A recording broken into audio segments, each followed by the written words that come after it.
Hello students, welcome to the PNT coaching classes learn easily and smartly. तो आज हम पढ़ने वाले एक क्वेश्चन जिसमें बोला गया है right an article on water war of Bolivia. तो इस क्वेश्चन का मतलब है बोलीविया के वाटर वॉर के बारे में आपको एक आर्टिकल लिखना है, यानी कि एक पैराग्राफ लिखना है, या फिर आपको उसके बारे में इन डिटेल में आपको बताना है।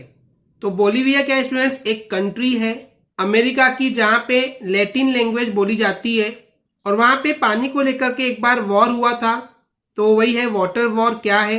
तो चलिए देखते हैं इसके आंसर को। तो यहाँ पे हम देखते हैं students water war of Bolivia.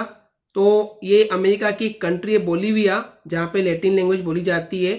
तो यहाँ पे एक वाटर को लेकर के, पानी को लेकर के एक वॉर हो गया था, युद्ध हो गया था। तो लैटिन अमेरिका में जो बोलीविया एक ऐसा देश था जो कि बहुत ज्यादा गरीब था। यहाँ बोल सकते हैं कि अमेरिका का एक ऐसा देश जहां पे लैटिन लैंग्वेज बोली जाती है, बोलीविया। तो ये एक बहुत ही पुअर कंट्री है, गरीब देश है। और इस देश बोलीविया में लोगों ने एक स्ट्रगल लड़े थे। वाटर का प्राइवेटाइजेशन कर दिया गया था, यानी कि पानी देने के लिए, सप्लाई करने के लिए जनरली सरकार जो है वो रिस्पॉन्सिबल होती है, लेकिन बोलीविया में पानी सप्लाई के लिए एक प्राइवेट कंपनी आ गई थी। तो उसके अगेंस्ट, उसके खिलाफ वहां के लोगों ने एक स्ट्रगल लड़े थे, लड़ाई लड़े थे, संघर्ष किए थे, और वो सक्सेसफुल भी रही थी, सफल भी रही थी। तो यही हमको याद दिलाता है कि किस तरीके से जो कुछ पॉपुलर फेमस स्ट्रगल्स होते हैं, लड़ाइयां होती है, संघर्ष होते हैं, जो कि जरूरी होते हैं डेमोक्रेसी को वापस लाने के लिए, या फिर डेमोक्रेसी सही तरीके से काम करे, इसके लिए जरूरी हो जाता है कि कुछ स्ट्रगल्स यानी कि लड़ाइयां लड़ी जाएं। इंटीग्रल यानी कि जरूरी हो जाती है, अनिवार्य हो जाती है। तो एक्चुअली वर्ल्ड बैंक ने प्रेशर दी थी बोलीविया गवर्नमेंट को कि आप जो वहां पे म्युनिसिपल वाटर सप्लाई, यानी कि जो हर घर में जो पानी सप्लाई होता है, पानी दिया जाता है, उसका कंट्रोल जो है वो आप छोड़ दें, गिव अप कर दें। एंड ऐसा इसलिए स्टूडेंट्स, देखिए वर्ल्ड बैंक क्या होती है? एक ऐसी बैंक होती है जो कि सारे देशों को लोन देती है। ओके, जिस भी देश को, जिस भी कंट्री को अगर लोन चाहिए, पैसों की जरूरत हो, तो उस केस में वर्ल्ड बैंक जो है वो लोन देती है उस कंट्री को। तो बोलीविया कंट्री ने भी वर्ल्ड बैंक से लोन लिया हुआ था, लेकिन क्योंकि वो पुअर कंट्री थी तो वो उसको वापस चुका नहीं पा रहे थे, पैसे वापस नहीं दे पा रहे थे। एंड इसी वजह से वर्ल्ड बैंक ने प्रेशर दिया, दबाव डाला बोलीविया की सरकार पे कि जो पानी सप्लाई आप, वाटर सप्लाई वहां पे करते हो, उसका कंट्रोल जो आप छोड़ दो, वो हमको दे दो, तो हम वहां की आम जनता से पैसे वसूल लेंगे। एंड इसलिए वहां की सरकार ने, बोलीविया की सरकार ने कोचाबम्बा सिटी में ये जो वाटर सप्लाई के जो अधिकार थे, राइट्स थे, वो सरकार ने बेच दिए एक मल्टीनेशनल कंपनी को। तो मल्टीनेशनल कंपनी क्या होता है स्टूडेंट्स? एक ऐसी कंपनी जो कि बहुत सारे नेशन में, बहुत सारे देशों में एक साथ काम करती है। तो ऐसी ही एक कंपनी को बोलीविया गवर्नमेंट ने ये वाटर सप्लाई के राइट्स बेच दिए थे। एंड उसके बाद कंपनी ने वाटर सप्लाई के जो प्राइस थे उसको 4 गुना, 4 टाइम्स तक के इंक्रीज कर दिया था, बढ़ा दिए थे। तो इस वजह से वहां के लोगों को हर महीने का जो वाटर बिल देना पड़ता था वो था 1000 रुपीज। जबकि बोलीविया एक ऐसा देश है, एक ऐसी कंट्री जहां पे जो एवरेज इनकम है, जो एवरेज आय है वहां पे लोगों की, वो लगभग 5000 रुपए थी एक महीने की। तो सोचिए स्टूडेंट्स, 5000 में से उनको 1000 सिर्फ पानी के लिए देना पड़ता था।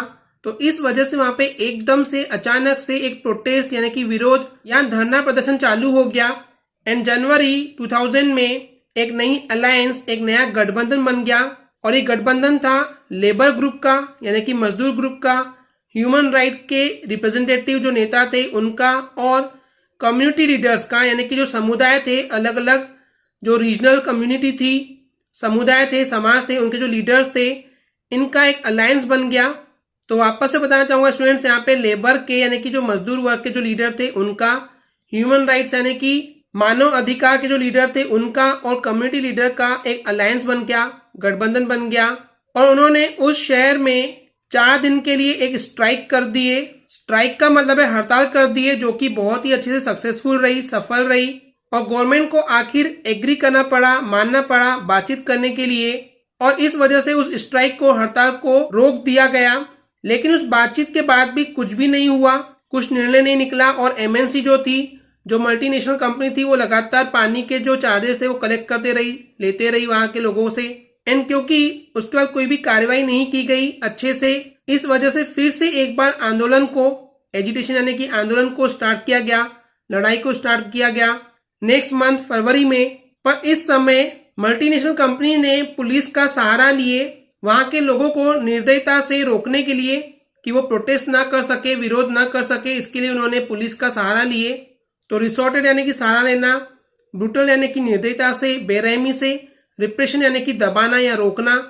तो इस तरीके से जो फरवरी का जो एजिटेशन था, जो आंदोलन था, उसको रोक दिया गया। लेकिन उसके बाद एक बार फिर से अप्रैल में स्ट्राइक की गई, हड़ताल की गई। तो इस हड़ताल की वजह से बोलीविया की जो सरकार थी उन्होंने मार्शियल लॉ को लागू कर दिया।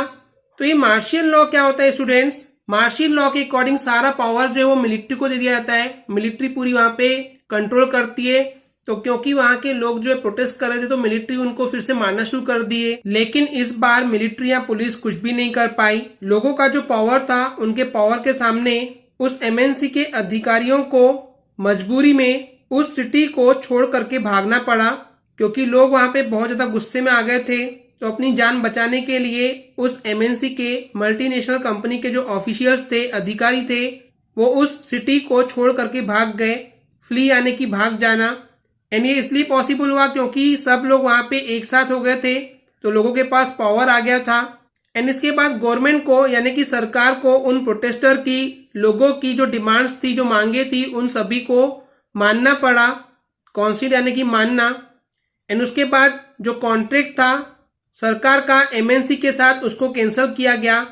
और उसके बाद जो वाटर सप्लाई था उस शहर में, वो वापस से म्युनिसिपैलिटी को दे दिया गया, यानी कि नगर पालिका को दे दिया गया, वो भी उन्हीं पुराने रेट्स पे। एंड इस तरीके से इस वॉर को नाम दिया गया बोलीवियाज वाटर वॉर, यानी कि बोलीविया का वाटर वॉर, बोलीविया का पानी का युद्ध।